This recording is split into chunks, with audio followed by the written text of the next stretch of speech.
So I think it's time to bring the pieces back together and rediscover communication or something like that. I will also warn you that tonight allergies are on fire, so might be taking a few more breaks than usual to kind of clean out the old nose holes every now and again, just to kind of keep things going. So just a heads up on that. It's been a real rough day, just kind of all around. Let's find out more about Koizumi. Uncle Koizumi's dead. That's what we found out about him last time.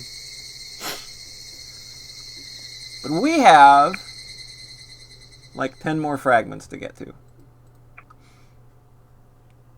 And then we will be finished with the connecting fragments portion of the video game. Let me re-enable Joy to Key here. There we go. So, all this is done. We've done like the first 6 pages, or the first 5 pages. They are done. So now we've just got all of this fun stuff to do here. This meta world bullshit, looks like. An invitation to an end, I think, is where we want to start, because a raw sea urchin and vitamin A are required, and a big teddy bear is required. She needs moral support. He was the sugar daddy that Takumi was playing. Yep.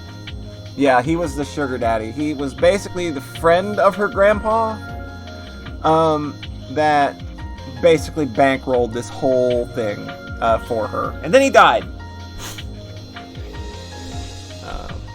So that's how that went. So this is where we're gonna go. We're gonna start with an invitation to an end.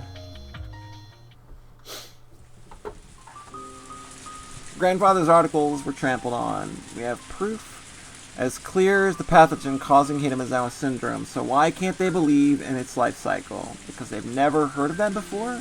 Because they can't imagine it? Because there's no way something so absurd could be true? Don't tell me that. I can't bring myself to care about the limits of these commoners' understanding.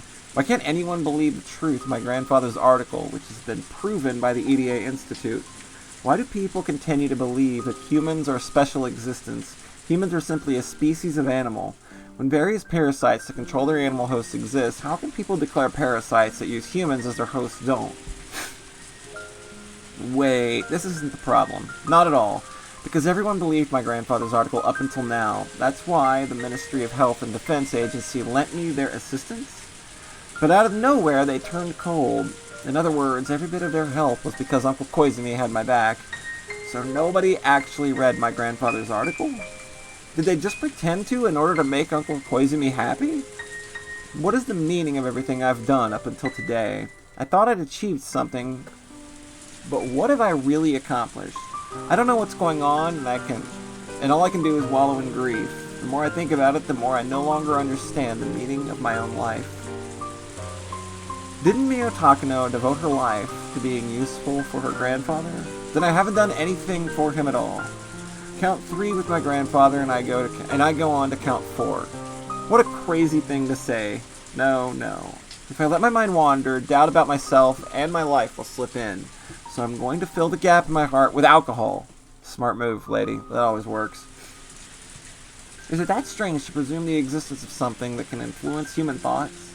It's true that the Higurashi syndrome isn't the actual cause of ideology. The best it can do is drive people mad. Socialism or capitalism don't originate with it. In the era my grandfather was living, you couldn't talk about the world without ideology.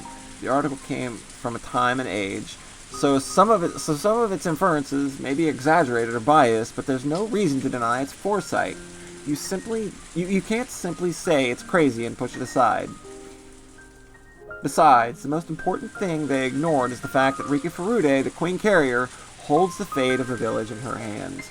My grandfather had predicted the importance and danger of the Queen Carrier since the beginning of his research on Higurashi syndrome, but the hypothesis of the infected community collapsing into madness, if the Queen Carrier dies, is a Pandora's box that can't be proven. It can only be confirmed after Rika Furude's death, and if she dies, it'll be too late. But there's no mistake that Rika Furude is the Queen Carrier, and a very special existence. It's clear from the various experiments we've performed that she has a special influence on the infected villagers. Her death really could trigger the collapse of the entire village. There's no mistake. My grandfather predicted it. To say all of that sounds like a comic book, it's just too cruel. For them to call the various preparations we've made to protect her a fictional project that was used to tunnel funds, what I'm doing now is simply what my grandfather was going to do. Therefore, insulting my research is the same as insulting my research is the same as insulting my grandfather. According to my grandfather's article, the first thing that needs to be done when researching the syndrome is to protect the Queen Carrier. Yet they ridicule that more than anything else. The more I think about it, the more their words stick to my memory. I can almost hear their voices, and I can't stop myself from covering my ears. I'm sure the members of the board of directors think I'm crazy. I was trying to petition for the EDA Institute to not be shut down, but it backfired. The members must think that Higurashi syndrome is some kind of joke, and I'm sure they'll push even harder now to put a stop to our research. If that happens, I would have to go back to researching as an individual. In other words, the same as what my grandfather did. There's a limit to what an individual can do. It's doubtful that I would ever be able to go back and research it individually. Once the EDA Institute is disbanded, everyone is obligated to keep it confidential until we die. I signed a contract to that extent. That's not just a simple promise. If I were to break it, a special unit like the Mountain Dogs would come after me and ensure that I keep everything confidential. Even if that doesn't happen, the EDA Institute is to eradicate the syndrome within a few years and bury every trace of it, including the results of our research. This is the normal process of research and treatment. They want to pretend nothing ever happened to begin with. I wanted to continue and complete my grandfather's work, but what's happening now will result in the complete opposite. I'm actually helping to eliminate my grandfather's hard-earned research from this world. A treatment has been created already. Although EDA is as passionate as I am about developing a cure, he's not particularly interested in any other aspect of our research. I hate to admit it, but he has more experience and talent than I do. I'm sure he'll come up with a plan for eradicating Higurashi syndrome within 3 years, as requested by the new board of directors. And that board of directors will provide just enough funds to bury the syndrome. EDA will do that happily. Just like the time when he disposed of all the research data on test medicine H170 as was requested, all I can do is to passively hinder him, just like they did me, while watching the Higurashi syndrome get eradicated. And when everything is over, I will finally complete an article, which is destined to be destroyed. Should I kill myself with thoughts of it in my head so I can at least present the article to my grandfather? He won't be happy even if I did that. On the contrary, he'll be disappointed in me for throwing the research he spent half of his life on down the drain. He won't embrace me, I know that for sure. I wanted to reveal Higurashi syndrome to the world. I wanted the world to acknowledge my grandfather's masterpiece. I wanted to carve his name in history and promote him to a god. My grandfather waited, believing that day would come, and he must be patiently waiting still, even after entering his eternal sleep. But I ruined it. I wanted him to become a god. I was going to become a god myself, too. Then we will be together forever, and I'll never have to be alone. If I become a god, God won't test me. There won't be any unhappiness. There won't be a sudden train accident. My grandfather won't go away, nor will Uncle Koizumi. I'll never have to go back to being alone. I am alone. I have no allies. I was just dancing in ecstasy on a stage without anybody watching. I had only just realized that there was no applause, but only ridicule. No, it's doubtful that there was actually anyone in the audience to begin with. My parents died, my grandfather died, and then Uncle Koizumi died. 3 times had God toyed with me with their rolls of the dice. I thought I overcame each of those trials with my own strength, but I didn't. I was protected by a new guardian each time, and this time I have no guardians left to protect me. When I first arrived in Higurashi, I had every intention of challenging God and kicking him off of his throne. But now, forget challenging God. I'm just a loser being played with. I suddenly can't find it within myself to care about anything. Because if I cared, I'd be swallowed by sadness. Soaking my heart in alcohol is all I can do to forget about everything. A luxurious black car abruptly stopped next to me. I became sober immediately, as cars like that remind me of the time when I was captured after escaping from the orphanage. Suspicious-looking men in black suits and sunglasses got out from the car. I realized it instantly. They must have been sent by one of my clients. Being involved in the development of a biological weapon, being the main person responsible for it, and on top of that, being mentally unstable. They obviously don't want me walking around freely. They're going to abduct me, seal me in concrete, and erase my existence. Or so I thought. I expected them to grab me and shove me into the car, but surprisingly they bowed deeply to me instead.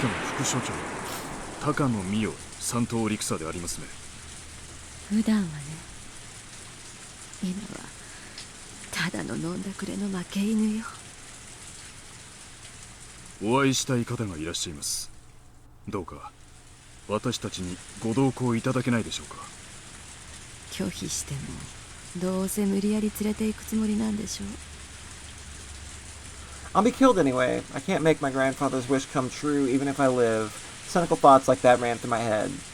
Then the person in the back seat said, 無理にとは申しません。ですが、きっと三叉のお力になれると思っております。I've never met this young woman before. She must be around my age.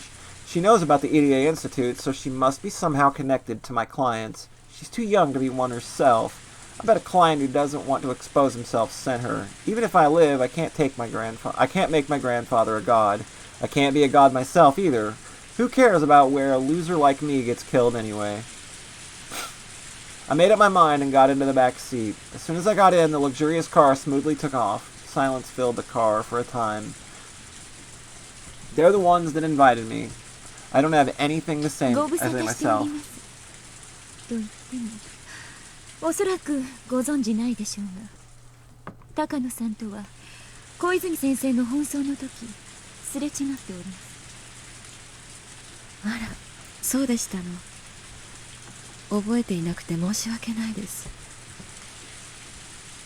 There were so many people at the funeral, I can't recall any of them, but why is it that she's what is she opening with?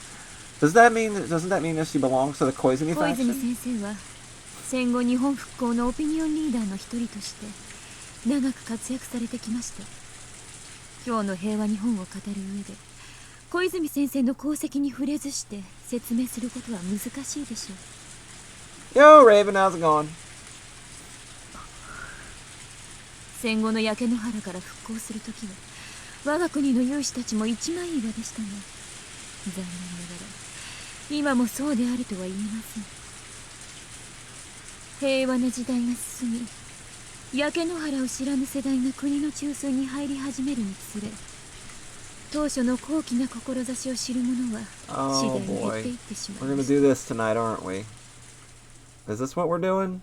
Or we're gonna do the frame thing tonight? Is that what we're gonna do? Oh boy. Yep, that certainly looks like what we're gonna do tonight.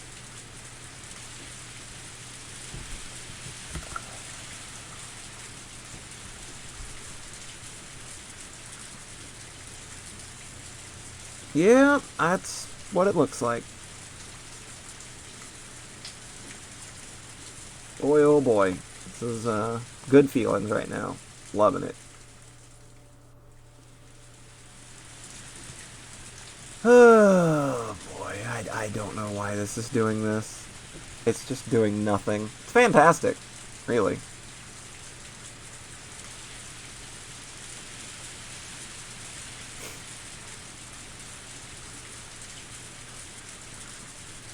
I pressed the stop stream button.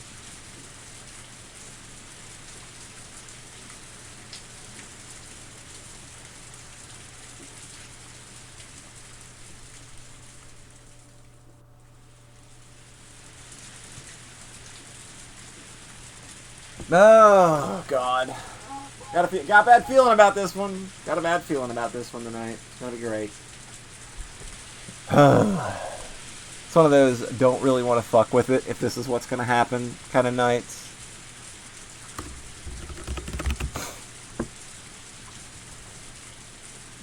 All right, let's hope that doesn't happen again, 'cause that sucked.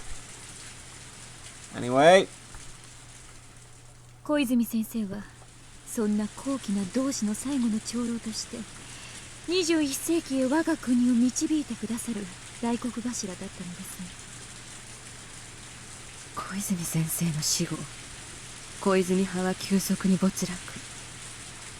代わって他の派閥が勢力を伸ばし、いろいろと大変なことになっているでしたっけ。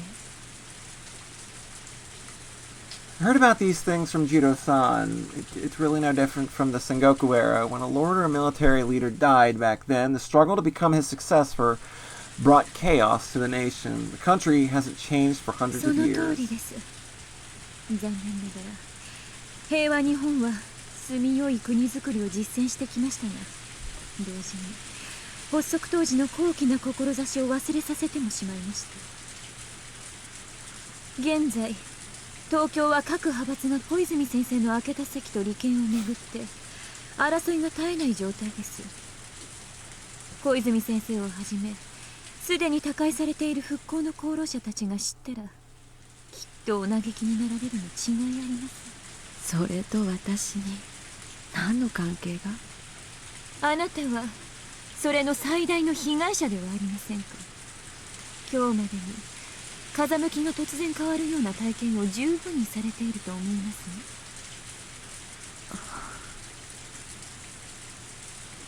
ね。It's true that our research began because of Koizumi Sensei's support, and the pressures we faced under the anti-Koizumi faction have been tempestuous and cold. Maybe for them, every project that Koizumi Sensei left behind is an eyesore, regardless of what that project is. Yeah, something died. I don't know what it was. It's been like that for a while. It's fine. If it does it too much, I'll just call it tonight. I don't really feel like being angry about it. In other words, that simply means that they rejected the research itself, doesn't it? Come to think of it, something like this happened to my grandfather too. Back then, Koizumi brought authorities from various fields to see him. They talked down to my grandfather despite the praise they'd given earlier. Koizumi Sensei told me that the masterminds were responsible for that. ひなみ沢症候群の研究はアルファベットプロジェクトで最大のもので、予算、体制その他プロジェクトの目玉だったと言っても過言ではありません。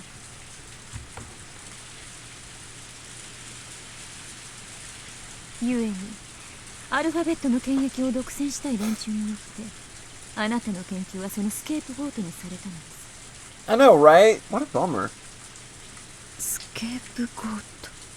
決してひなみ沢症候群の研究が否定されたという意味ではないということです。彼らにとって重要なのはそのプロジェクトの派閥であり内容ではありません。本日高野さんに特にお伝えしたかったのはそこでした。結局私は見せしめの羊ということなのね。私が何の研究をしていようとどうでもいい。この研究が小泉派のものであったということだけが彼らの関心。そういうことです。派閥は風向きそのもの。順風な時もあれば逆風となる時もあります。その変わった風向きを取り戻すのは残念ながら容易なことではありません。私のクライアントたちが敵対的になったので元に戻すのは容易ではないということ。そうです。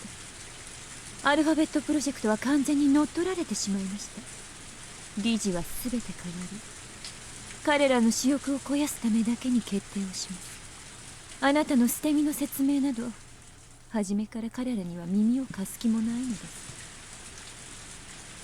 I grasped my knees, remembering that humiliating day. ここで一度話を折ります。 Oh, she wants to research it, but weaponizing it was always part of the plan. It's just that got ditched halfway through because Japan doesn't want to get caught messing around with biological weapons. But that's just kind of like one of the key selling points that she can point to somebody and say, hey, I want to just research this stuff, but it might be able to be weaponized. What do you think of that? How attractive a deal do we have? それは研究者としての知的な好奇心から。あなたが祖父と呼び敬愛していた高野先生との約束ではないのですか。 Well, that's surprising. Koizumi Sensei once told me that this fact could become a hindrance, so I've never told any of my clients about it. How did she find out? If they know that, maybe they know a lot more about us than I どこ think. でそれを知ったんですか？小泉先生からです。 Oh, well, okay. 私たちはあなたの敵ではありません。どうかお楽になさってください。私たちはあなたの本当の力になりたくてやってきたのですか。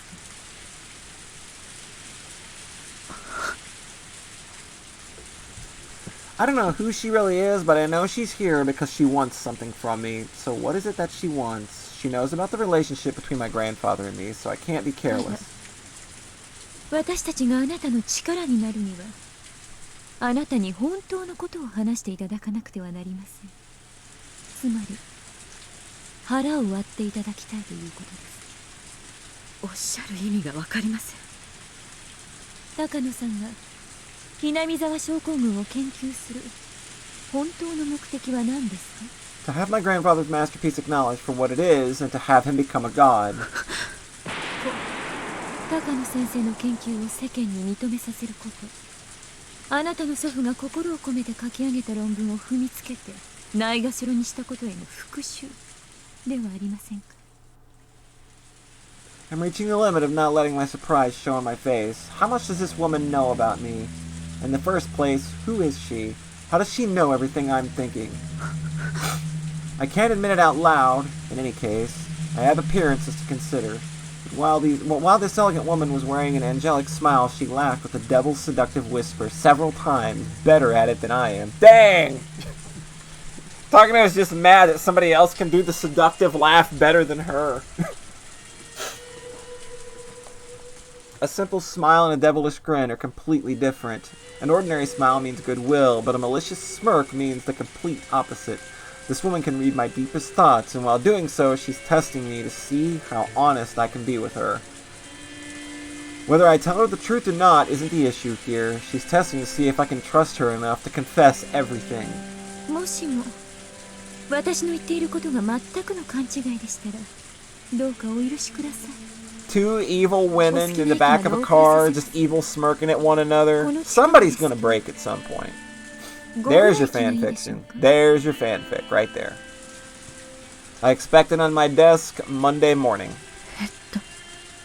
でも、もし私の言っていることがあなたの本当の気持ちに少しで Hey, も there's the 近い line の you で can したら、 start it with. I think 私 we とあ can なたは help 力を each 貸し合える関係になれると思い There you ます。 go. There you go. どうですか？ This little scenario just Takano writes Miyuki-san. itself. Shishiboning. There you go. I can't say anything in reply, but I think that simply remaining silent might also be an answer. I want to hear what she wants from me.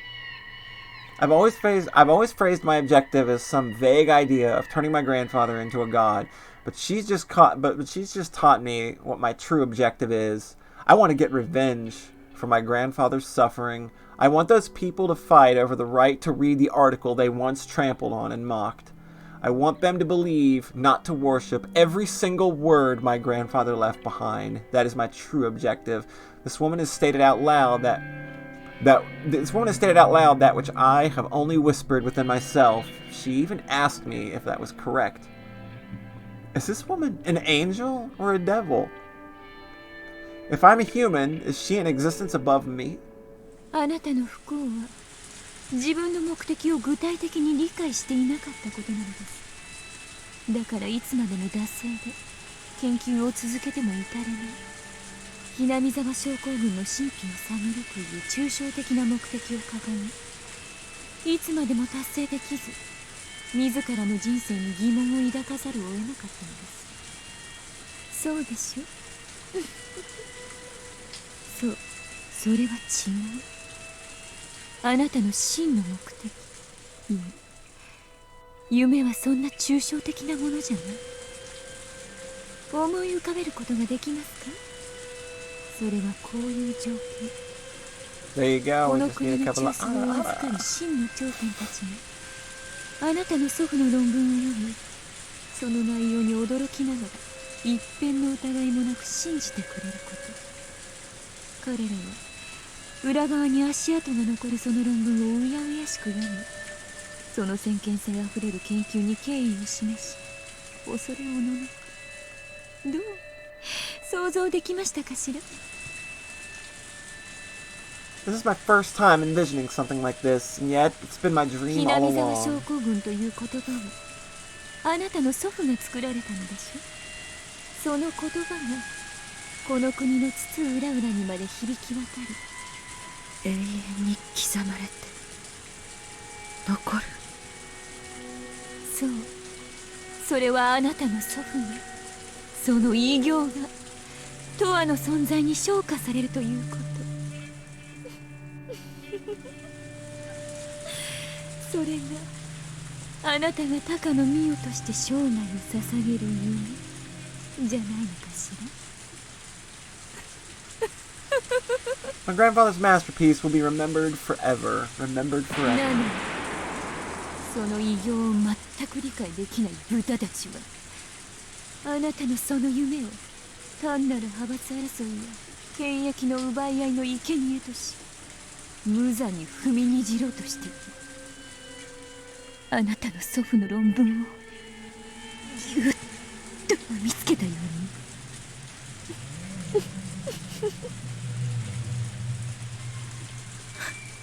あなたは悔しい、とても悔しい。あなたが一生懸命作った資料、そう、あなたのおじいちゃんが一生懸命作った論文と同じもの。おじいちゃんの偉業をバカにした豚どもが許せない。そうでしょう、そうじゃないですか。本当はそう。それを心優しいあなたが人を罵る言葉を知らなくて考え至らなかった。An indescribable emotion is filling me, making me feel like I'm suffocating. The sensation of being cautious and calm, of trust and mistrust, are all blending together. My heart is beating fast and my fingertips are shaking. Why am I at peace? Is it because she reminded me of my true dream that I couldn't express with my own words until now? Is it because she made me aware of the anger within myself? Why am I hesitant? Is it because she reminded me of things like I've never told anyone until now? No, those are the things that I've never even told myself. ねえ、ミオさん、もし私の言ったことが間違っていないどころか大正解なのだったら、私はあなたの夢を、復讐をきっと手伝ってあげることができると思います。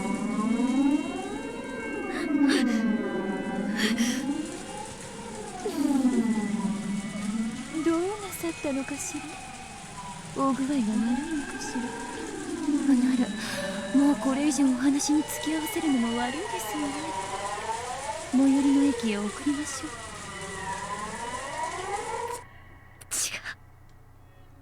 A small noise leaked pathetically out of my mouth, like a child apologizing for a prank.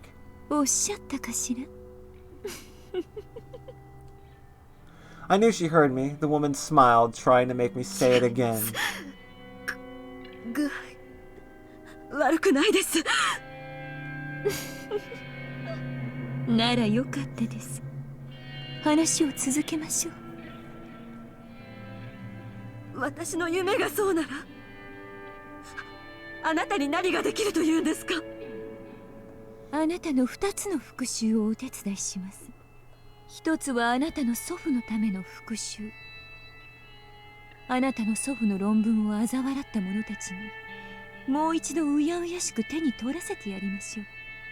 彼らが土足で踏みつけたその論文をね。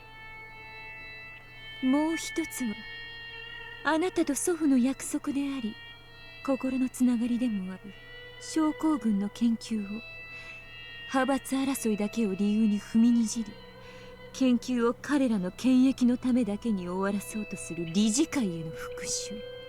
あなたの目の前で資料を踏みにじり、あなたの人生さえも踏みにじろうとした豚どもへの復讐。祖父の論文を手に取らせ、それを踏みにじった理事会に復讐する。こちらも腹を割りますと、もちろんお手伝いをするのは私たちの利害が一致するからです。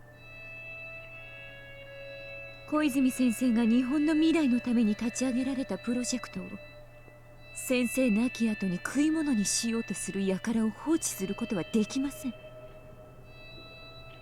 私たちにもっと力があればそのような輩の介入を許しはしないのですが、風向きは変わり、もはやプロジェクトは小泉先生の理想には戻りません。豚どもが私欲を肥やすための豚小屋となり果てました。そのようなプロジェクトをこれ以上放置することは、アルファベットプロジェクトの名付け親でもあられる小泉先生も望まれません。プロジェクトは小泉先生の理想を離れた時点で畳まれるべきなのです。派閥争いの生贄羊を今度は狼にしようというつもりですか？あなたが今のまま生涯公開できぬ祖父の論文を胸に隠居されることを選ぶおつもりでしたら、無理にとは申しません。No, I won't let that happen. I don't mind falling to the ground myself, but at least my grandpa's article. あなたとおじいちゃんの結晶である論文を永遠のものにはしたくないですか？それはだってあなたの念願のはずじゃないのですか？それが私の生きる目的。あなたの本当の夢を叶えるチャンスを私たちがお手伝いします。On the night I decided I was a loser in life and drowned myself in tears and alcohol after being abandoned by everything, I met someone who could be an angel or a devil. Is this divine salvation or the devil's seduction? I fought with the board of directors regarding the continuation of our research, but that was completely off target. That wasn't my true goal. My objective isn't to continue researching Hinamizawa syndrome. It is to have the world acknowledge my grandfather's research as a masterpiece.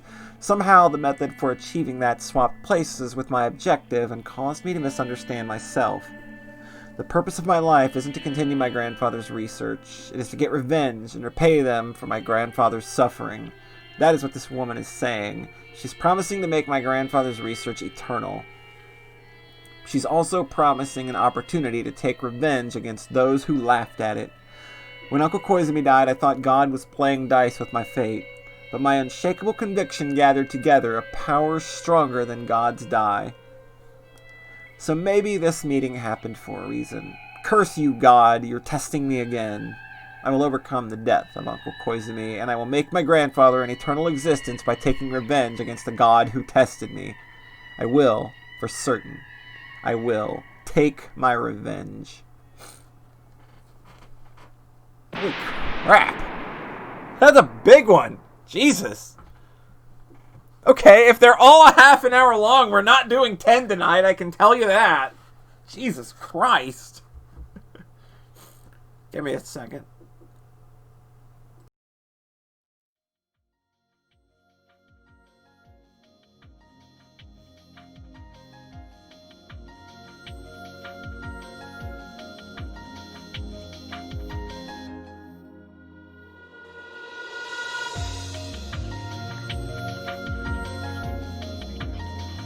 Yeah, that's kind of our only saving grace here. Okay, so the revenge of Neo Takano is required. Keiichi Maebara changing schools is required. Okay, so we're going to June 1983. The stage is set.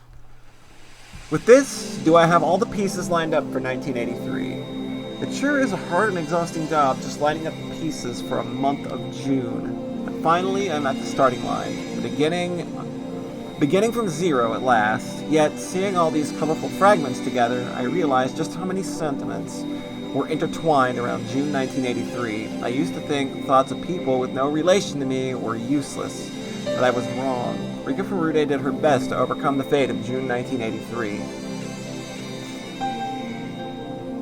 Yeah, you gotta work, you gotta roll into it a little bit. Work yourself there. A little foreplay never hurt anybody. She did two things. One was to get in touch with the EDA Institute because she knew she would be protected there. Ironically, Takano from the EDA Institute was the one who wanted to kill her, but it was the best move for her at the time. and the other was to ensure that the Maebara family moved to Hinamizawa. It actually wasn't certain that the Maebara family would move here. They first decided to move here when the father felt something sentimental at the sight of us on the day that he came to view the properties for sale.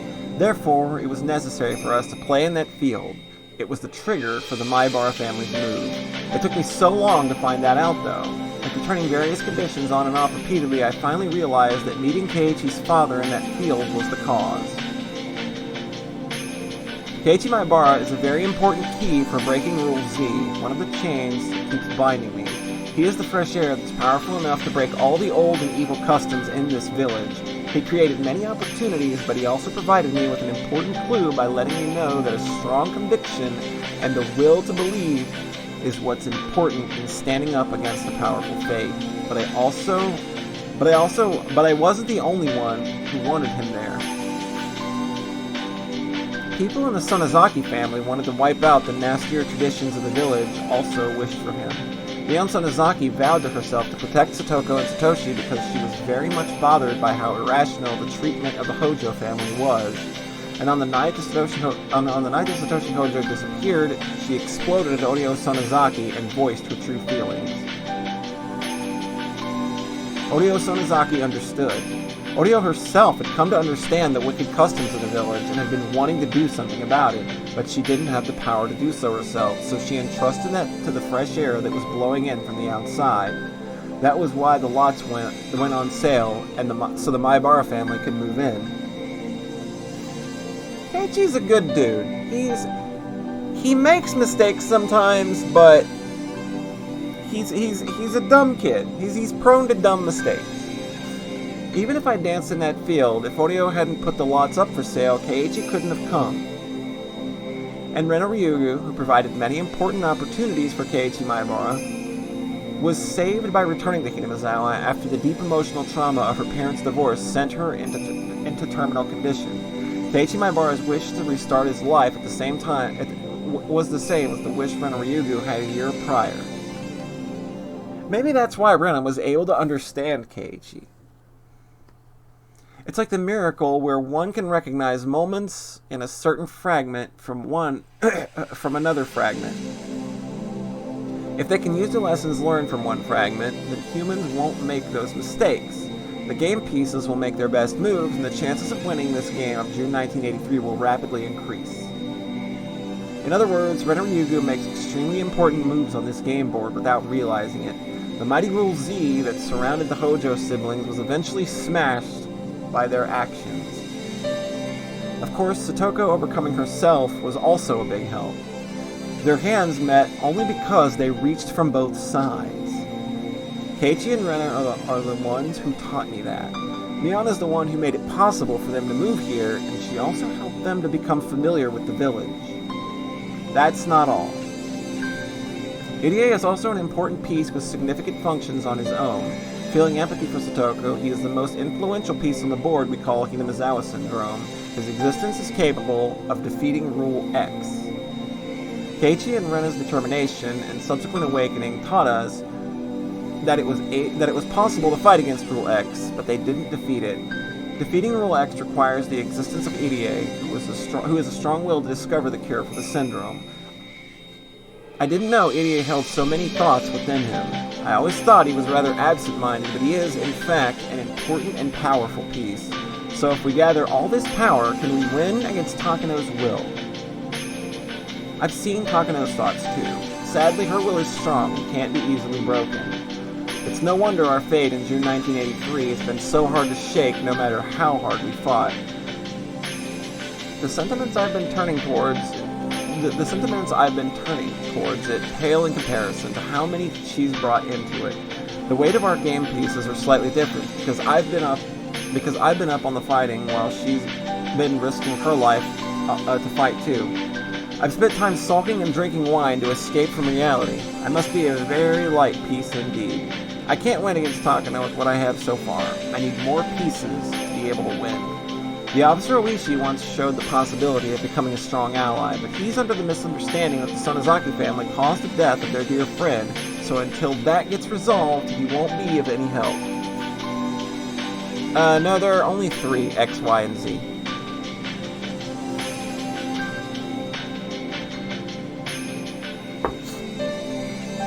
Those were gone over at, like, the start of the 7th game. They're kind of basically the rules that define everything that happens, like, all the time. Like, people being affected. Like, the rules that affect who gets affected by the curse is random. The pieces, like, why Mio and Tomitake die all the time. And the things that are random, like Mion's club games always changing. Like, those things are kind of like the rules they kind of put together that need to be broken. And then, like, the rules, like, Rule Z is, like, Satoko's uncle moving back to Hinamizawa, and that being, like, the big conflict there. So, there's a whole bunch of stuff that kind of just, like, oh, all of this stuff needs to, like, be smashed in order for us to, like, have a shot at going, like, at even strength against this diabolical woman. I don't know how I can resolve that misunderstanding, but I just have to believe in it and keep throwing the die. Just like how Keiichi and Rena constitute a chance to change fate, maybe Akasaka has the power to create a chance as well. The curse of 1983 is tied to the curse of Hinamizawa. A curse can't be broken by inner power alone. It takes power from the outside as well. Both sides have to reach out, otherwise the hands won't meet, just like what happened with Satoko. But Akasaka has never come to our aid. Even if he did, it was always too late. Too late. Far too late. But if I keep throwing that die, will Akasaka's game piece eventually appear? The final rule, Rule Y, involves the evil masterminds who are using Takano as their own game piece. To defeat them, I need a very strong opponent for her, and the only one I can think of is none other than Akasaka from the police headquarters in Tokyo. There are more pieces who would lend me their power. I need to gather them all, otherwise I can't win against Takano. The preparation of the game board is complete, but I need more pieces. It's only the beginning.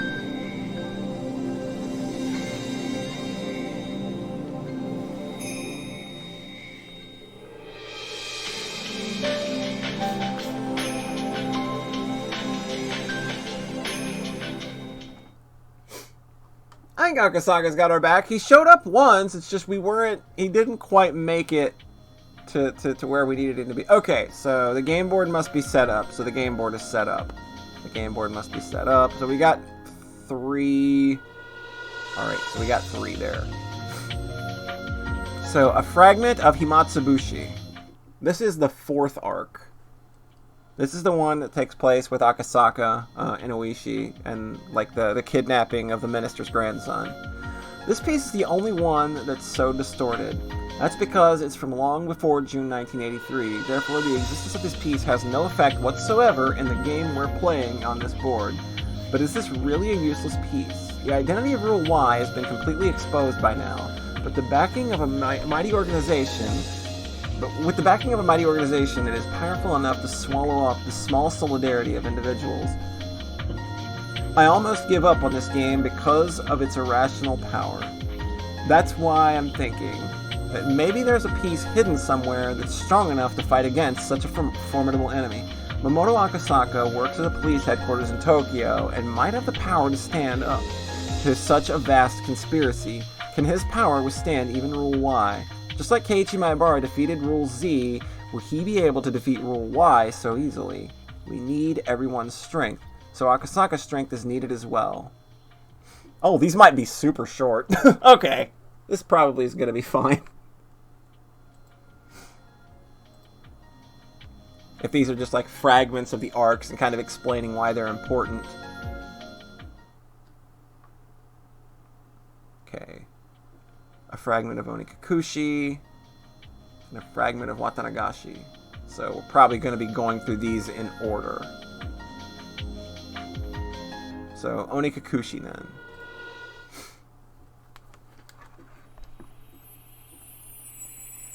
In order for Keiichi Maebara to become a game piece that can lead everyone, there's something he has to learn about first. The piece that's very painful, pitiful, and sad. He has to learn about his friends, and he has to learn to not doubt them. He doesn't know the importance of trusting his friends. He doesn't know just yet. A slight mistrust grows into paranoia, and Keiichi Maibara is trapped within Rule X. At the end of Rule X, Keiichi leaves a sad note and dies. While it may be very bitter and very painful, it also puts him through the process of learning something very important. Hey Hanyu, you didn't have to apologize. In the few days he left Hinamizawa to attend his relative's funeral.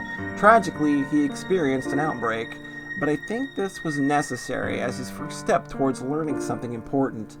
The very first step towards smoking out Rule X and eventually defeating it. When this piece was all I had, I didn't even think of that, though. Okay, yeah, I see what we're going now. I see what we're doing. We're putting things together very quickly now.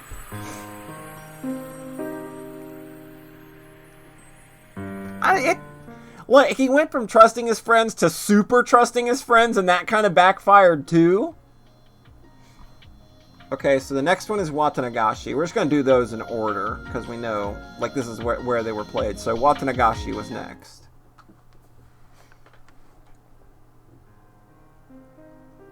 This game piece reminds us that no matter what happens in this game board, everything is due to the curse or the Sonozaki family pulling someone's strings. No, to put it in my words, this is the piece that makes everyone aware of the existence of Rule Z. It's hard to notice with just his piece, but this is a complicated fragment where Shion Sonozaki, while trapped in Rule X and mistaking it for Rule Y, is hurled about. It comes to notice the existence of Rule Z. But this is also the piece that teaches us the rules of the game board. By the way, the piece called Shion Sonozaki is a piece coming from the outside, from the game's point of view. She dislikes Satoko Hojo at first, but through this and another piece, she learns something important, challenges Rule X, and then grows to be a powerful piece to fight Rule Z.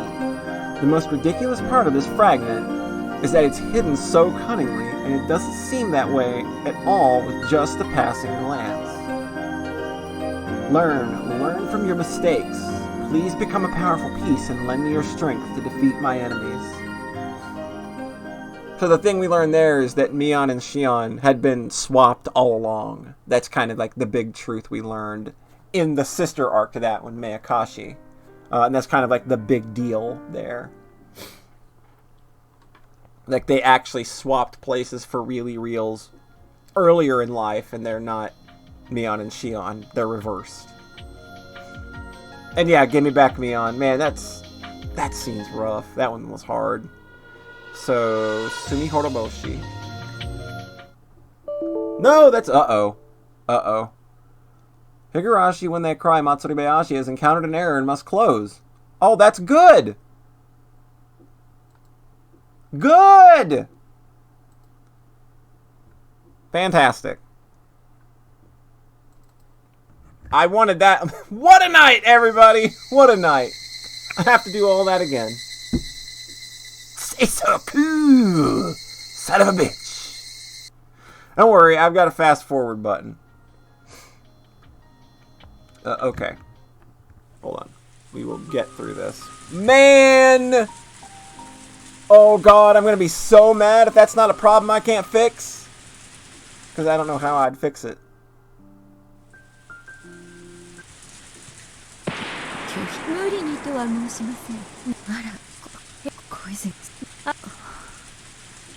Oh man, now I'm nervous. Oh god, I hate this. I hate this. I hate this. I hate how this feels. Oh no. I'm just like dreading this now.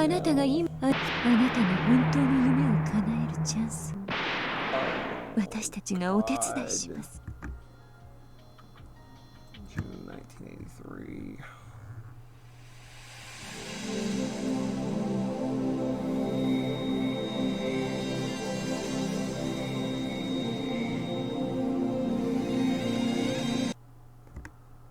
Okay.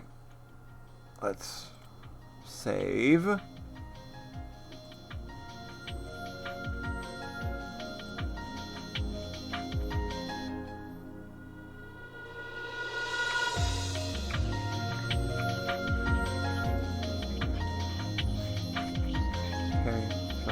Onikakushi. Watanagashi. And then Sumihoroboshi. Not Sumihoroboshi. Tatarigoroshi. Let's do Tatarigoroshi next.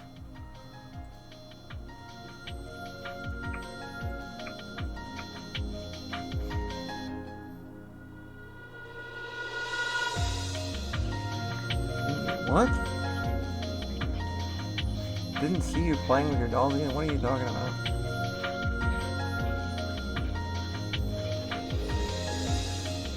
Okay.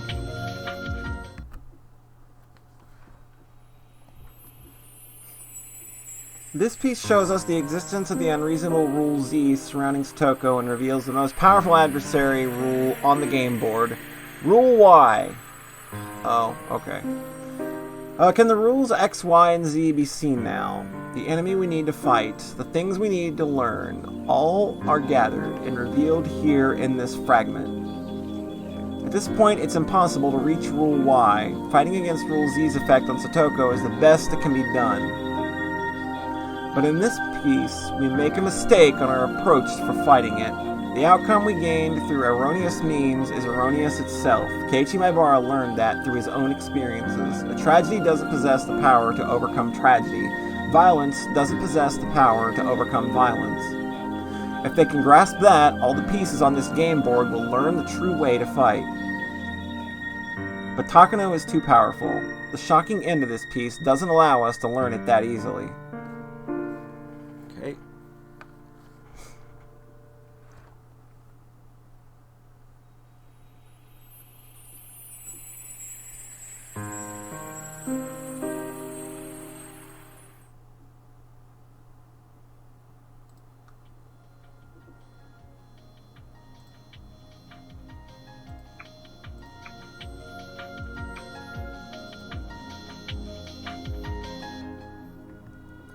Okay, the next one is Himatsubushi,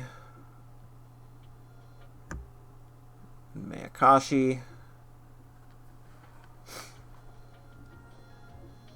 This is the piece of Shion Sonozaki who goes mad after being taken in by Rule X. With no room for sympathy, this piece is such a painful piece that one can only have pity. It distinctly identifies the keyhole of the padlock called Rule Z. Keiichi Maebara becomes a key himself to pry open this padlock, and as Neon Sonozaki wished for, he becomes a wind that clears out the stagnant air filling the village. This piece also teaches us an important lesson. Shion Sonozaki learns through this piece and then becomes a strong ally for Satoko Hojo. In that way, maybe Satoko Hojo is a piece that represents the padlock for Rule Z. Unless she is saved, Rule Z can't be defeated. And when she is saved, that means Rule Z is defeated. This piece indicates only that. That's the only thing Shion Sonozaki learned by gambling her life. But now, I think it's very important. Every time I see Satoko and Shion argue about pumpkins, I think about that. Okay, God, please don't crash, because I don't know what to do if it does. Oh, man. I really don't let you... Oh, God. Please don't crash on me.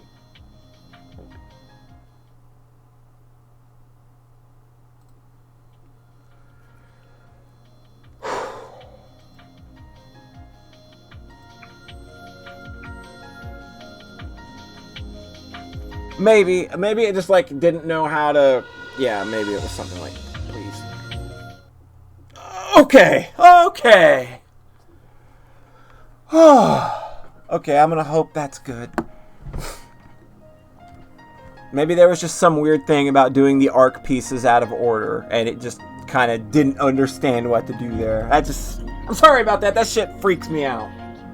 Okay, this game piece is a very important meeting for us, because it showed us for the first time that it was possible to poke a hole in the fate of the June of 1983.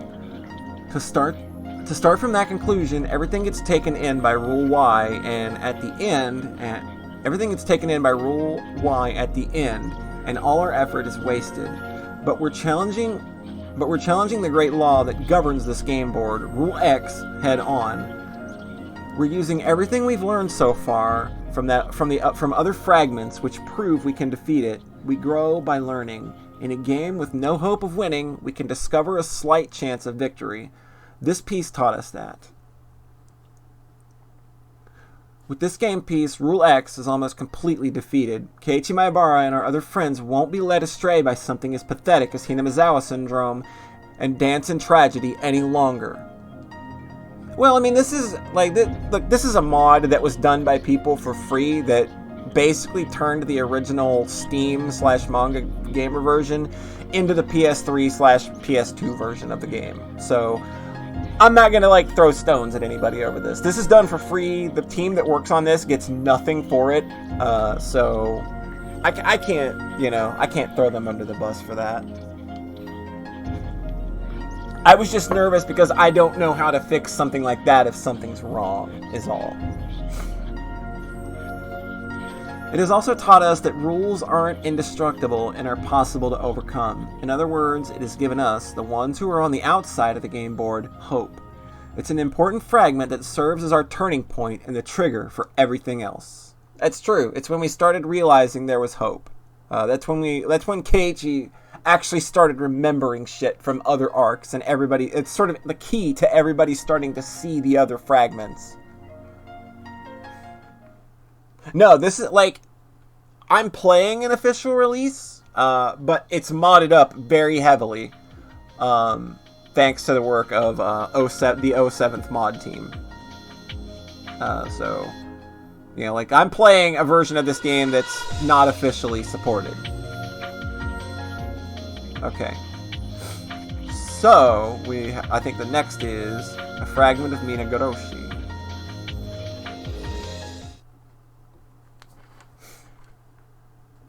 Yeah, it'd be the OG sprites and style. Yeah.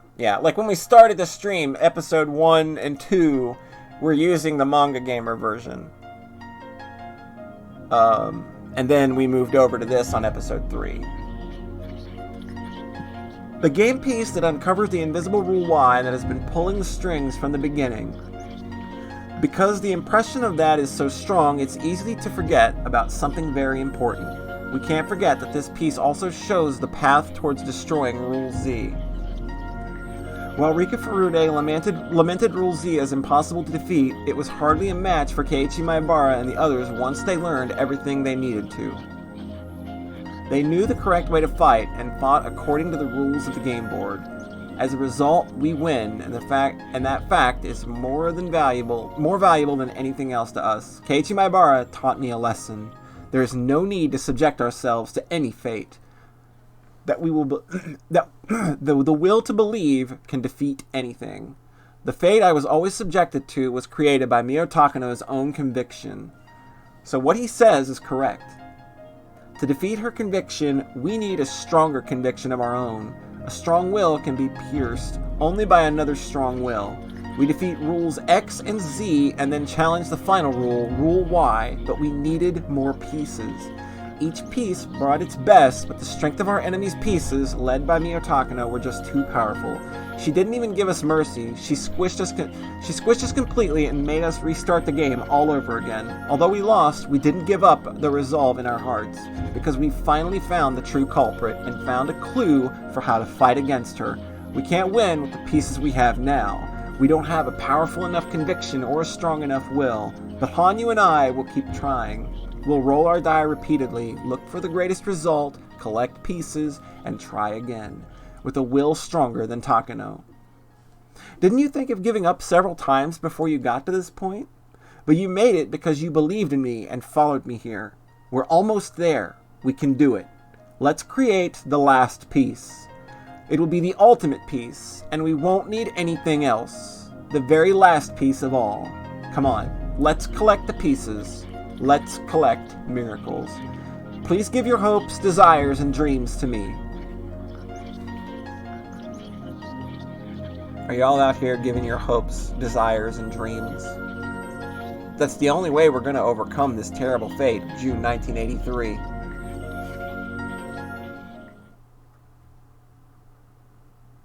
Okay. Now I'm just going to save after every one now, just to be on the safe side. This is the most save files that I've used in one chapter on all of this. I've never went past the first save file in any of these games until this one. A Fragment of Matsuribayashi. After collecting miracles for all 7 fragments, I've finally got a hold of this one. This fragment holds our final fate, but before we take a peek, please wait for just a little bit. The fate that's inside will be decided the moment we take a peek. Have I told you about the story of the cat in the box? Is the cat in the box alive or dead? If you open the box, you'll know, but you won't know until you open it. It could be alive and it could be dead. In other words, before you open the box, the living cat and the dead cat simultaneously coexist. And the moment you open the box and find out the truth, the incorrect answer disappears. The inside of this fragment is the same principle. The future we desire and the future Takano desires simultaneously coexist. They are opposing and denying each other. Once we take a peek, one of these futures will disappear. If we have enough pieces, we can take a look inside this fragment. But we only had the same pieces lined up the same way on the game board, and the game board under the same condition was Takano's complete victory. We've already tried that in the Higurashi fragment. We need more pieces. We need the help of a piece that's powerful enough to defeat Rule Y. Until I get a hold of that piece, it's too scary to take a peek into this fragment. But how do I get such a piece? It's a piece I've never gotten a hold of before. To obtain it, I need to look just one more time. I need one more miracle to obtain that piece.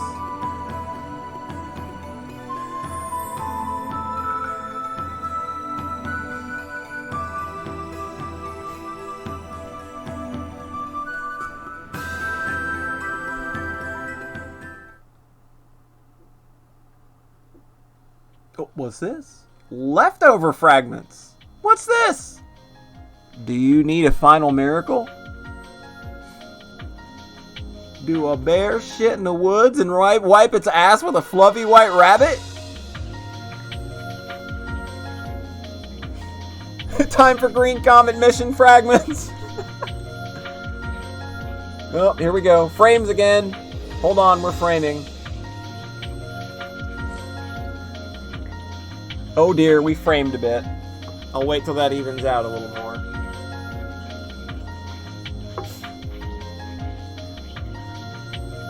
Alright, it looks like we're good. Alright. Do you need the final miracle? I think we need the final miracle. Let's have the final miracle. What is the final miracle? What is this? I never noticed this tiny little fragment. Sometimes a fragment gets cracked and it breaks, just like how the fate we believe in cracks sometimes. A damaged fate is no longer the same fate as it was. Then which fate does this piece belong to? I picked up the tiny fragment and looked at and tried to match it with the other fragments I have in my hand. And the last fragment I picked up was the Himatsubushi fragment. The fragment was distorted from the beginning. And look, see? This tiny piece fits perfectly. With this tiny fragment, how will the world change? What kind of miracle will occur?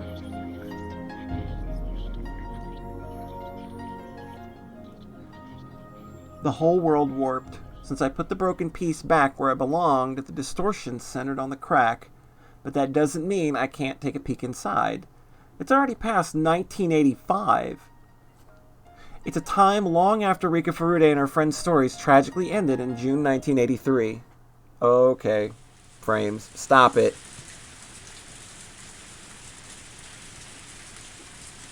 I'm warning you, frames. I warned you. I'm sorry about this. I don't know what the hell's going on with the connection tonight. Beeps! With some mild interference, an order crackled through their headsets. 室長からありがたいお言葉があるぞ。ご苦労さん。所轄署は15分くれることになってる。秒で制圧しろ。一人たりとも逃がすな。ターゲットの一人は外交官だ。警察だと悟られるな。有無を言わせず身柄を確保しろ。ただし間違っても危害を加えるな。外交問題に発展するぞ。外交官特権で地元暴力団と癒着している芸道どもだ。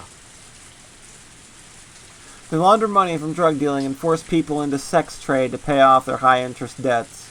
According to the local embassy, some of the victims are younger than teenagers. 子供が Normally, this would be a simple case, with the perpetrators being gangsters.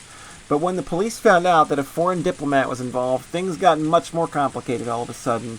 Diplomats have diplomatic immunity, so the police can't arrest them, but they know he was an important figure in the whole scheme, and there was no doubt that he was the middleman between the foreign criminal organization and the Japanese gangsters. They couldn't let him escape. It'd be easy to deport him, but that wouldn't solve anything. The police had asked the embassy for assistance, but they denied the request. And the case was put on a standstill at that point. That's when they found out that the organization was going to be selling the Self-Defense Force's classified radar and missile technology secrets. The Public Safety Division then had to move on the premise to protect its classified government information. And today was the day that operation was set to go. 階段前に2人、地下入り口に2人、裏口に4人、全員体重の可能性大。普段より2人多いな。あの人にとっちゃ2秒余計にかかるだけさ。容赦ねえからな、あの人。聞こえるか、赤坂。お前が切り込み隊長だ。 I'll be right back.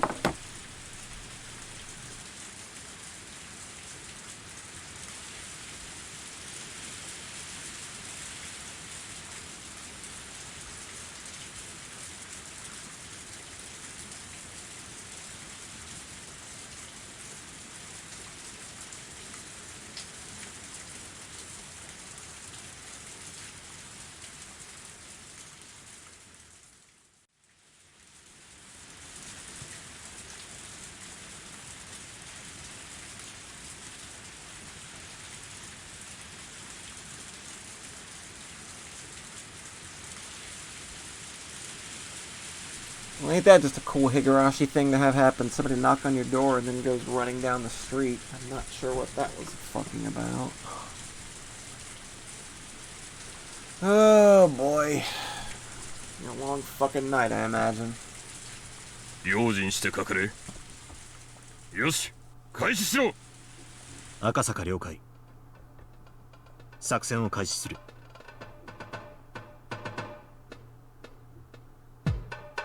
A man suddenly appeared around the corner downtown. It was Akasaka. He displayed none of the naivete that he did when he first met Rika. When he got to the entrance of the underground club, a bouncer with a heavy foreign accent stopped him.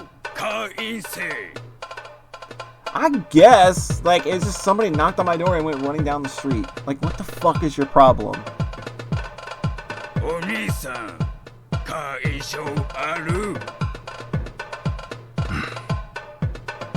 Akasaka pulled a card out after being asked. It was a card that was very difficult to forge, so they could only get one. As a man on point, he was the one to receive it. The bouncer let Akasaka in after confirming he had a membership card. 赤塚さん、地上の護衛突破。地下階段を降りてます。頼むぞ。 It's good of Angry Lanks to join us on this mission. In case we have to shoot anybody with rapid fire button pressing. At the bottom of the staircase, there was an overly decorated door like the ones you'd see in a high-class club. The venomous glow of the cocktail lights lit it up, silently warning everyone that it was an entrance to a den of evil.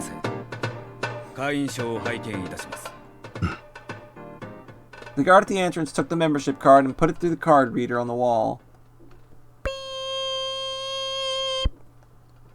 An error sound. Slight perspiration could be seen on Akasaka's forehead. The guard swept the card a couple times more.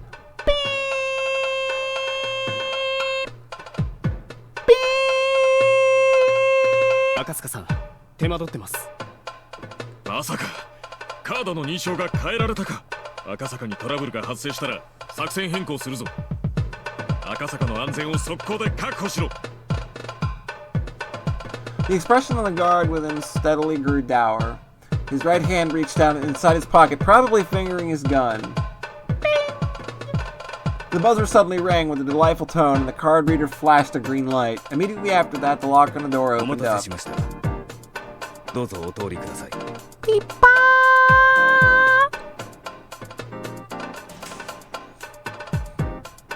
The guard pulled his hand out of his jacket and opened up the heavy door. Loud music and flashing colorful lights spilled out onto the inside.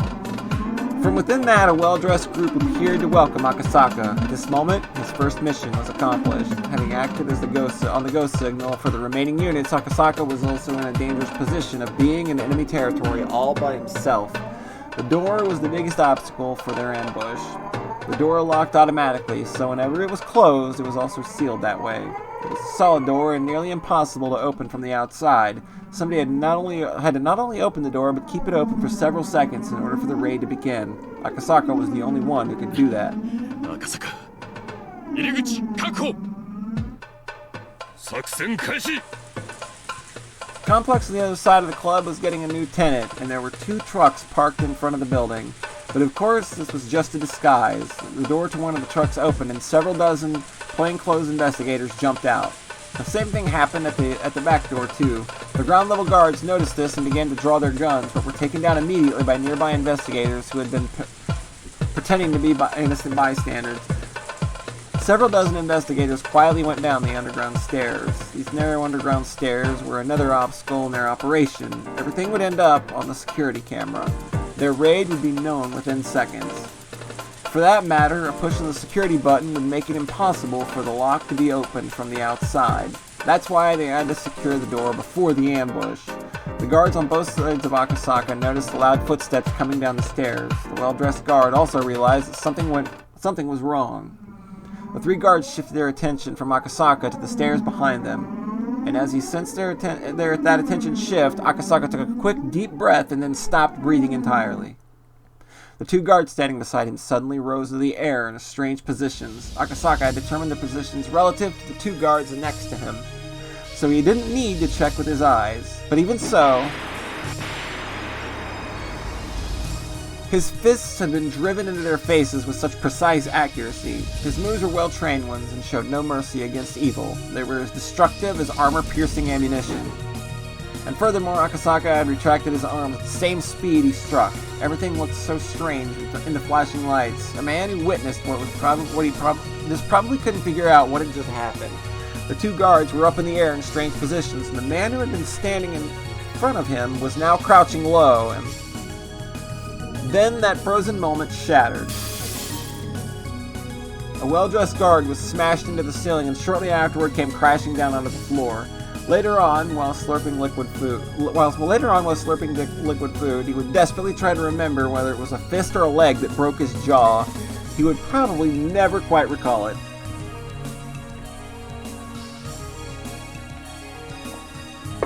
Rather luckily, the way his body fell blocked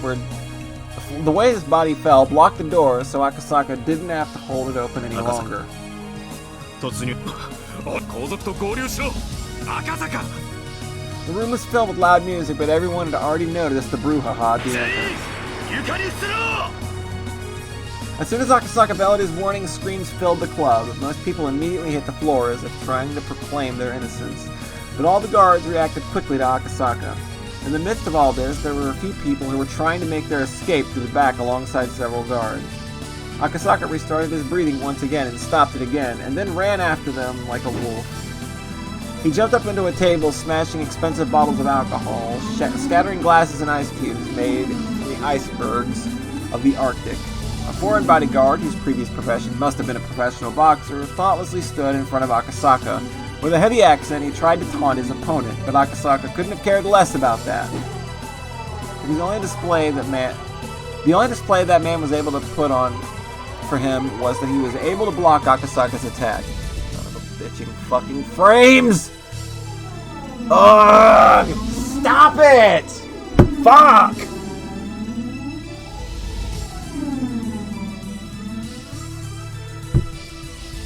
Are you for real?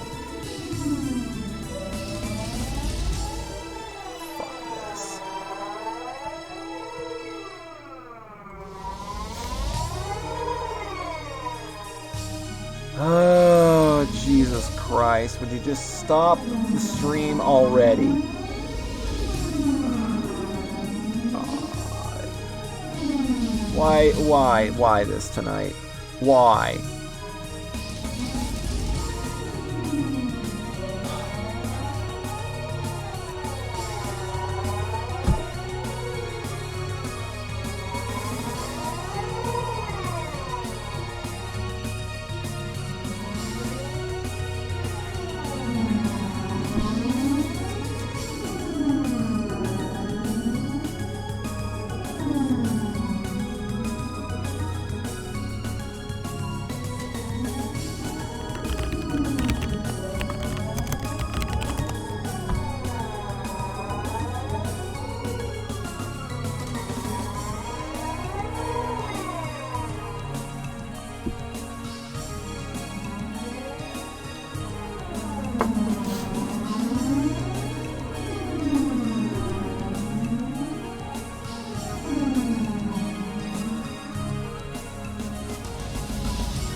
one display the man was able to pull over in was that he was able to block Akasaka's attack, but he wasn't even an effective guard. The power of Akasaka's punches was so incredible that they simply broke the man's bones in an attempt to block them.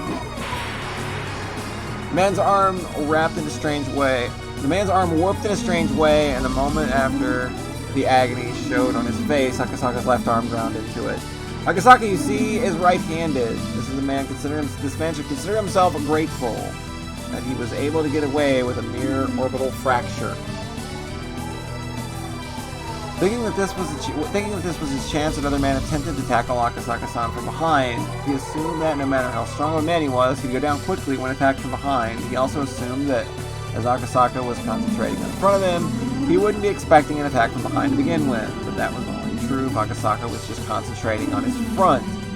Indeed, the attacker was very wrong, for Akasaka was no longer even thinking about the man before him. Akasaka knew exactly what and when was about to happen. When and what was about to happen. The experience he had built up to this day taught him that his body, more like his mind, remembered the timing for when the menaces to society like these would make their move from behind him. Akasaka's attack continued fluidly from the left arm punch to struck the boxer. His left arm retracted, and at the same time he arched his left leg around beautifully as it crashed into the man approaching him from behind. The dull sound signaled that his nose had been broken, but Akasaka already knew that. Akasaka continued his motion and directed a decisive right blow to the side of his assailant's head. The man slammed into the wall and bounced off it, rolling on the floor. Akasaka took another breath. Under the glare of the dazzling club lights, the guards realized they were up against a demon. Yes, they realized there was no way to take him down. The guards were being paid to deal with humans. Fighting demons just wasn't in their job description. At that moment, backup finally arrived. Maybe finally isn't a suitable word. Everything that happened did so over a matter of seconds. The time it took for Akasaka to take down those 5 guards was a span of merely 2 breaths.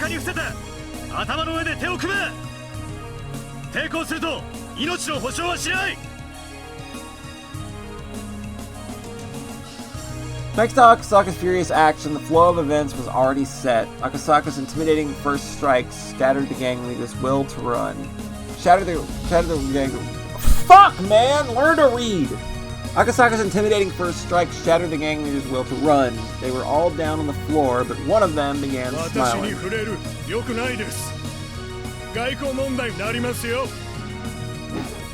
Akasaka grabbed him by the collar and threw him against the concrete wall. 警察ですか。不逮捕特権あります。私は外交官です。そりゃよかったな。給料いくら？これ外交問題になります。大使館へ連絡させてください。With a dragon-like roar, Akasaka's right fist pounded the wall right next to the diplomat's head.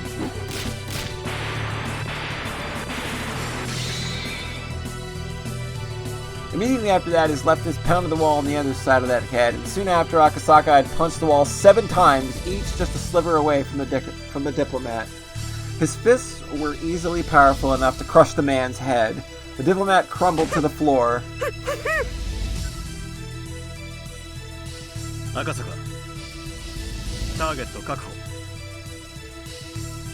Further investigations discovered a secret getaway route the public safety didn't know about.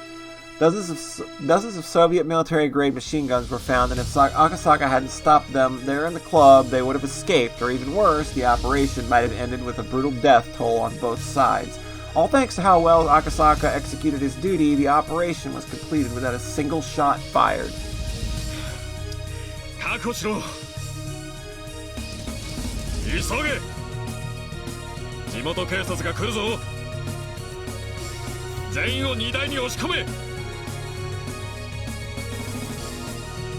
Since the foreign diplomat was involved, they had to make sure it didn't look as though the whole operation was carried out by the police. Instead, it was made to look like a simple gang war. They would dump the useless gang members and hand over the target to the police. Of course, before handing him over, they'd make sure he spilled everything he knew. The diplomatic pig would be used as a negotiation device by another part of public safety. They found plenty of evidence that said the pig was tied to an underground criminal organization. Not wanting a persona non grata on their hands, the embassy would likely cut all ties with him. The rest would be the business of the other departments. Public safety's job was to take care of the things regular police couldn't deal with. 赤坂は無事か？応答しろ、赤坂！こちら赤坂、撤収中。また無茶をしやがって。後で出張にこってり絞られろ。やっぱり鬼だな、赤坂さんはよ。秒殺で5人撃墜だぜ。ありゃあ絶対空手の域を超えてるな。赤坂さんの鉄拳はすでに狂気だね。しかし連中、銃を抜かなかったのはラッキーだったよな。赤坂さん、躊躇ねえからな。What a jam! What a jam we are witnessing 蜂の巣 here. にしてたかもしれないぜ。聞こえてるぞ。人を殺し屋みたいに言うな。俺は悪党に容赦しないだけだ。The pigs had just caught on. The pigs he had just caught were no average criminals. They had committed so many unforgivable sins. The strength behind Akasaka's fist was proportional to those sins. The heavier their sins, the more powerful his blows 歌 would どもを be. 荷台に詰め込め。赤坂、急がせろ。所轄署に通報が入ってるぞ。赤坂了解。聞こえたな。撤収を急げ。了解。主任どうぞ。要治療が5名。手配をお願いします。There wasn't any trace left of Akasaka's old naivety. He had grown to be the vigilante ace in his department.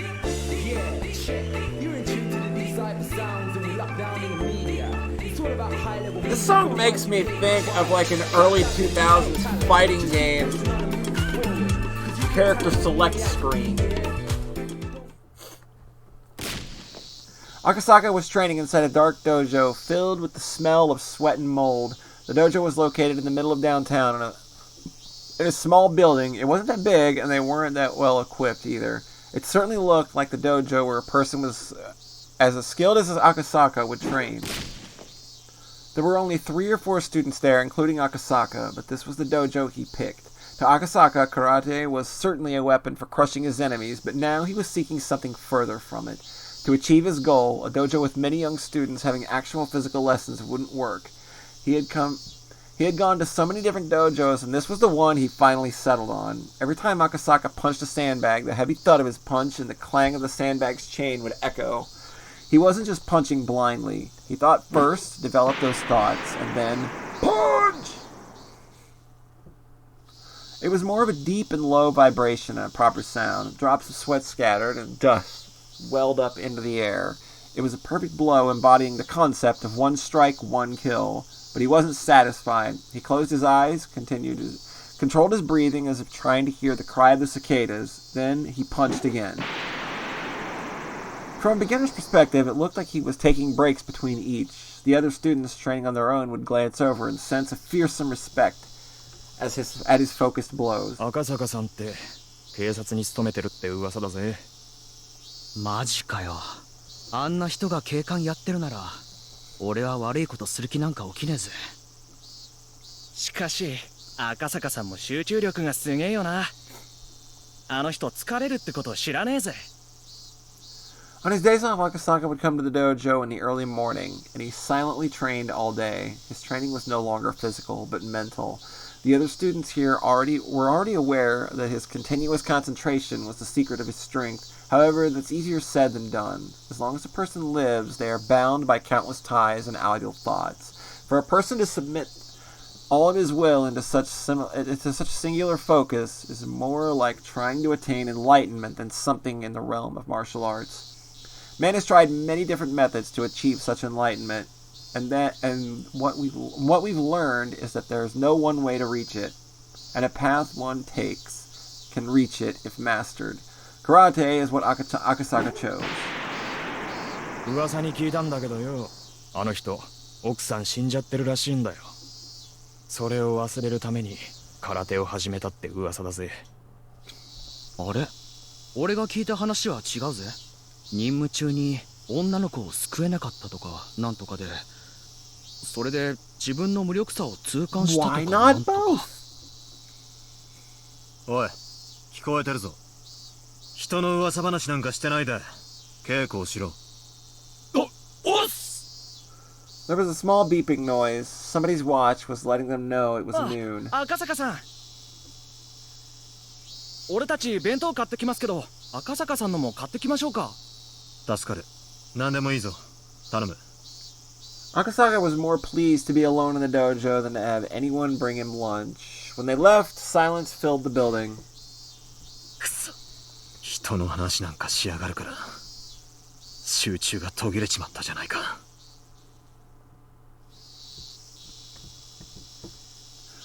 But if that happened because of that bit of small talk, that meant he had much more training to do. He had to train much harder if he wanted to achieve enlightenment.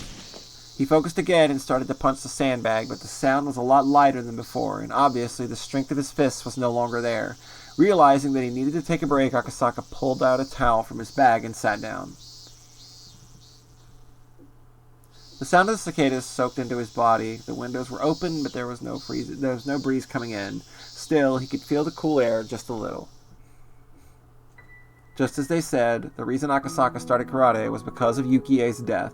Of course, losing against the suspect in that kidnapping incident was one reason too, but more than that, the pain from Yukie's death was what made him start. Yukie fell down the stairs at the hospital and died while he was on a business trip in Shishibone. He couldn't get rid of that depression, so he started learning karate. But in June 1983, when the Great Hinamizawa disaster occurred, he realized something very important. A girl had predicted Yukie's death, and in return, she had wanted him to help her. Yukie's death was an accident. He could have told himself that there was nothing he could have done. But as for the girl, Rika Furude's death was different. She knew about her own death 5 years prior. When the disaster occurred, he remembered Oishi and called him to make sure he was okay. Then found out about everything. When he caught up, he fell into despair. Rika Furude was the turning point in his life. If he had believed what she predicted and did something about it, maybe Yukie wouldn't have had to fall down the stairs. He took the oath to serve public as a police officer, yet didn't even notice the plea for help from a little girl. He shoved aside a conspiracy surrounding her until it was too late. He had 5 years to do something about it, but he didn't do anything, and she died. Visiting Hinamizawa for the kidnapping case of the minister's grandson was definitely the turning point in his life. If he had only listened to what that girl said, Yukie would never have died, and he could have been there to help Rika Furude. Those two things continued to haunt him. The investigation into the series of mysterious deaths in Hinamizawa that he heard about from Oishi was put on indefinite hiatus because of a disaster, but it was apparent to both of them that there was some conspiracy behind it all. To challenge such things, he needed all the strength and experience that he could muster. He was devoting himself to gain such strength, but it was too late. Everything had already ended. While he was stuck in this dilemma, the dojo instructor admonished him. There's nothing one can do about what's already been done. So in that case, the only thing he could do was train diligently so that if the same thing is to happen again, he will be able to save that person in need. It's all too late. Everything is already over. Yukie died in an accident. Hinamizawa was destroyed in the gas disaster. And Rika-chan was murdered as her intestines were ripped out while she was alive. Shit. I was too obsessed with Yukie's death and couldn't hear the girl's pleas for help.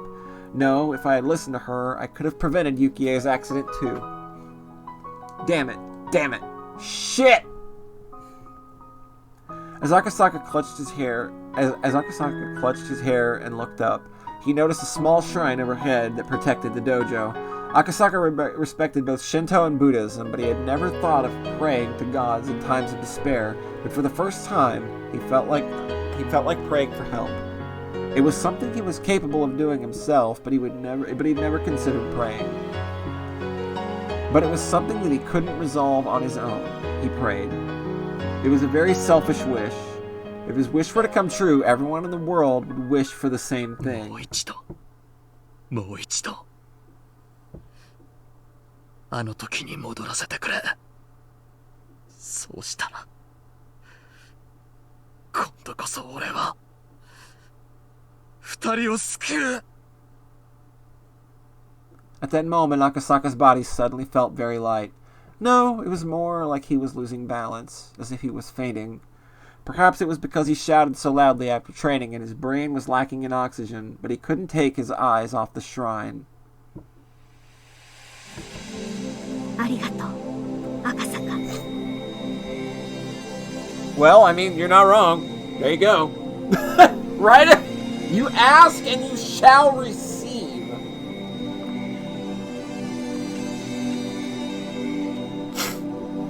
あなたの思いが私たちにはとても必要だった。 Was this a hallucination? Akasaka felt like a stranger was talking 私 to たち him. が奇跡を願い、あなたも奇跡を願わなければ奇跡は起こらない。だって奇跡は全員が願わなかったら起こらない。双方が手を伸ばし合わなかったら届かない。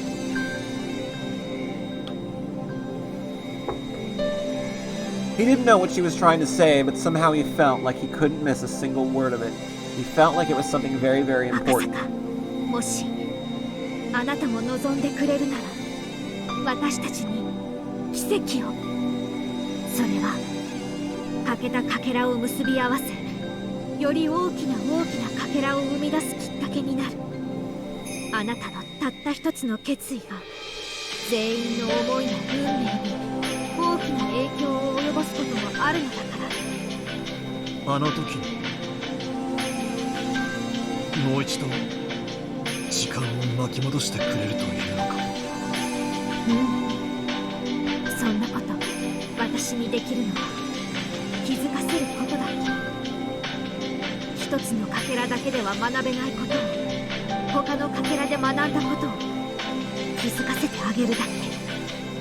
だからこの欠けたかけらをあるべきところへ戻すだけ。それでもきっと大きな奇跡、もっともその奇跡をあなたはきっと気づかないだろうけれど。 Thank you, Akasaka. Thank you for remembering me. I don't even know how much time I've spent asking you for help, but finally it reached you. So I'll say it one more time. Please help me. No. Please help us.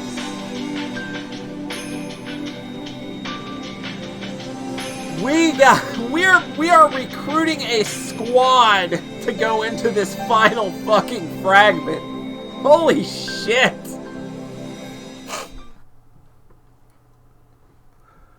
Okay, so a fragment. Okay, this is cracked. I think we just go back to a fragment of Matsuribayashi, don't we? I think that's what you do here. I think that cracks on purpose because it changed.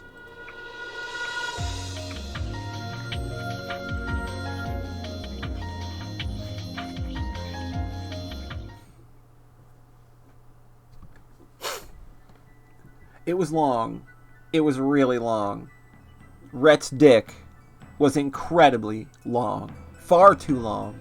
It didn't even fit in this metaverse that we now inhabit.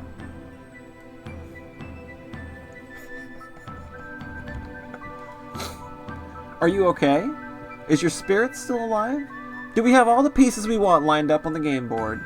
Is everything we have that can go up against Takano and her minions in the game of Fate in June 1983? I think maybe we have everything. And last but not least, Hanyu. It's you. The time you have left to be a piece is limited, but that doesn't mean you can't show up in the game. Shall we begin? I've put in hundreds of years just for this moment.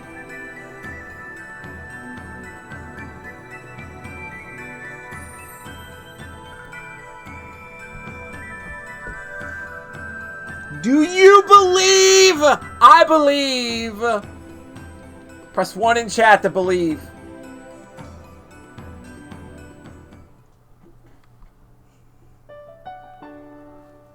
Someone once suggested that believing is like placing a bet. Coins of hope. Is this the next chapter? Are we done with the pieces? I have a question. John, am I done with the pieces?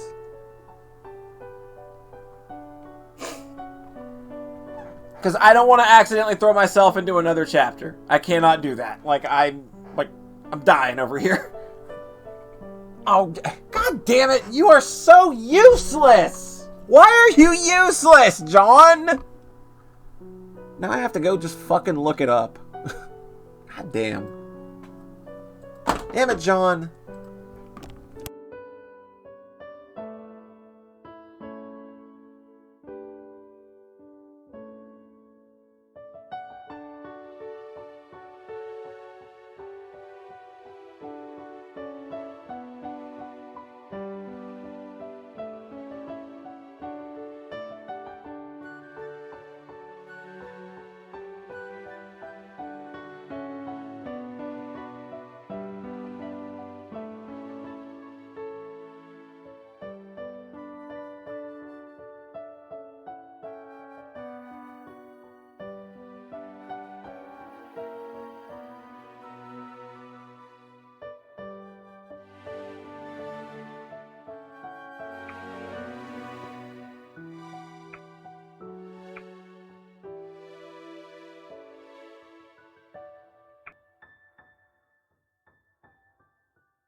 So that'll do it for the fragments.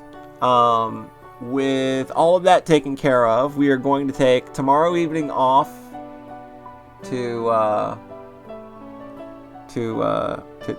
recharge the old batteries, and then we will come back Friday evening, probably around 7 p.m. start time, to kick off what will be the last half of the game, I imagine. So, but getting real excited for that. That'll be fun. That'll be fun.